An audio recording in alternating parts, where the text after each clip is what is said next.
Well, these are turkey feathers. Wings, they're not heavy, so I'm not going to get yelled at from Vicky. But the big thing is I just, because I got time, can't do anything for the next few months, I'm going to have some fun. I'm taking our old turkey wing feathers. Now, this is left wing. I've cut up a bunch of the right wings. And we're going to make our own fletching. And then we're going to hunt with this fletching for our turkey this spring. But to do it is a pretty simple process. And most people think, oh, I don't have time. You can do this real easy. What you want to do first is, if you've got a right wing, keep all your right wings together and then keep your left wings together. This you could see, because here's the front end of the wing. This is right here would be a left wing feather, just like that. What you do is you come in, and I'm going to start breaking these off just like this. Then I'm going to come in. I want to show you so you see right here. I hope you can. Right here is your oil line. And this is the best part of our feather. So I'm going to come in here. I'm going to come all the way down, right like this. I'm going to cut the quill. Boom. Sounds like a bone breaking. Well, guess what? Now I'm going to take a sharp knife, and you see the quill? You could feel it. See this groove? It allows my blade to stay straight in there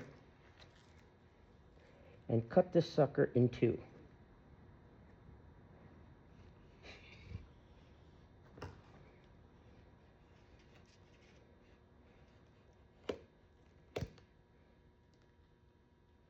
Now, why would you do this? Guys, it's something fun. And, you know, we shot the turkeys. Why not utilize the feathers?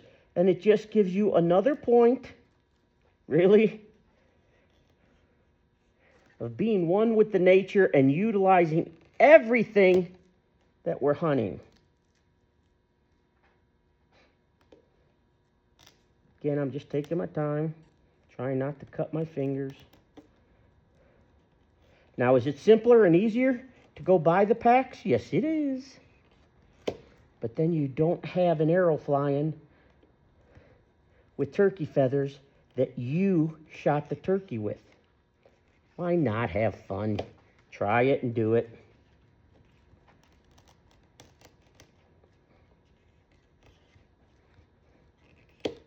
Again, I'm just taking my time. Bingo. Here's what it's going to look like. Now what we want to do is take your fletching clamp, put it on here. And we're going to show you how to do this, and then you're going to use a grinder or sandpaper, and you're going to take this whole heavier quill all the way down so it's flat across that whole entire feather. Okay, so now we got the quill split. Now we got to make our measurements. I take a tape measure, and I come in here, but before I do that, I look at the feather. First off, look at that oil line. It goes all the way across, and then it starts going down there. I like this because that's the strongest part of the feather. So if I can make a great 4-inch feather out of that and not get any more, but sometimes, depending on the feather itself, you can get 2 cuts, sometimes 3 if you even want smaller fletch. So as you see this, right here at the beginning, I'm going to come off this, right, not here, but right off here. I'm going to measure it to 4 inches. Got it? I come in here with my scissors. I make a cut. And there it is. A perfect feather. Now this, believe it or not, I'm holding on to. I'm putting these in my shortcuts. I put them in a Ziploc bag, and I got them. I mark right wing or left wing. But now I've got this one. If I want to make a 2-inch feather, or, a 2-inch, I got it there. Now we have the feather. Now what we're going to do is we're going to put it on a clamp. Put it tight. I'm going to use a belt sander. Now, the other thing is, you don't need if you don't have a belt sander, don't worry. You can use a raspy file, or you could use a fine grit sandpaper. And what you're going to do is you're going to take this quill down so it's all even and all straight. That's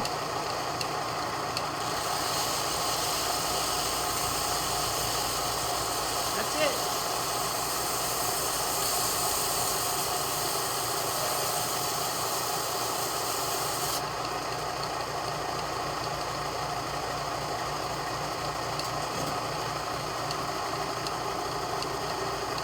There you go. Look at straight, ready to be put on your shaft. So now I got them all ground down. I'm going to turn around. I got my Bitzenberger jig here.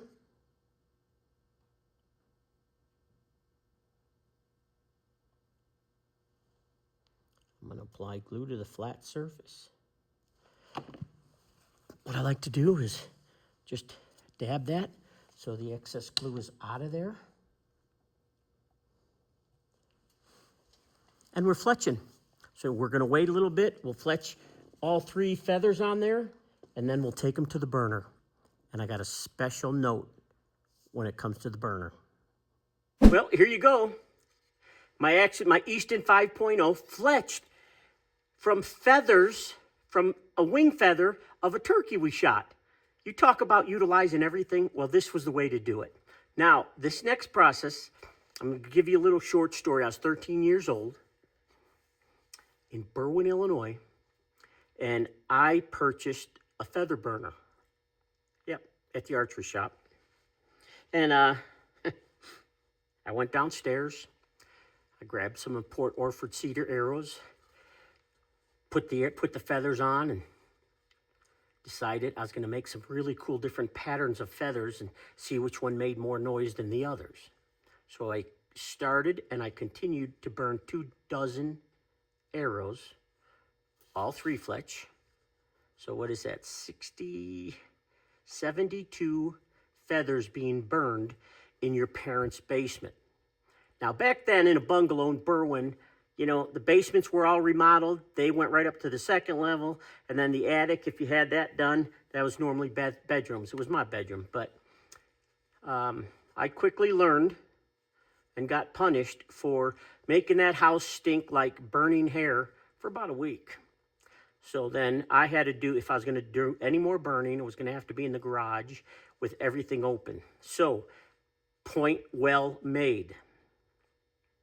If you're going to do this, either light candles or do it in your workshop. Don't do it in the house, because you will get your butt beat pretty bad.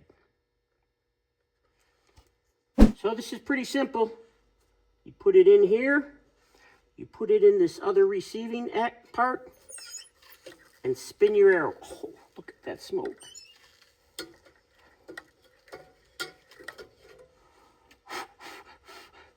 Yep, I remember that in the house. Now I'm going to trim it with a knife. And there, take these off. Or you can leave them on, look pretty cool. Make a little bit more noise.